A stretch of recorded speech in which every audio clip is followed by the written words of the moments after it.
Letošnje cepljenje je malo drugače kot sicer, kot v prejšnjih letih je vse to opravila enota za obvladovanje bolnišničnih okužb, letos pa smo zaradi preprečevanja zbiranja večjega števila zaposlenih na enem mestu porazdelili cepljenje po oddelkih, tako da so priskočile na pomoč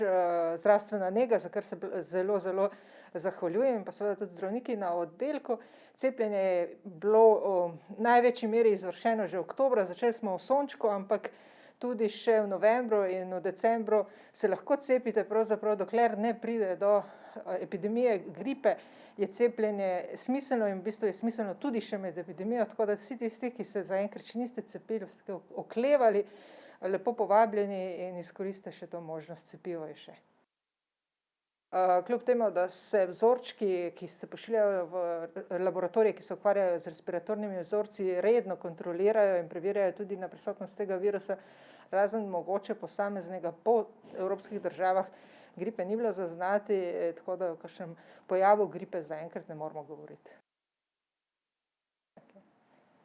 Rada bi poudarila, da so ukrepi, ki so namenjeni za preprečevanje širjenja SARS-CoV-2, enako učinkoviti tudi za preprečevanje širjenja gripe in drugih gripi podobnih obolenj. Zato se vsekakor še dodatno splača, da držimo socialno distanco, nosimo maske in si razkužujemo roke.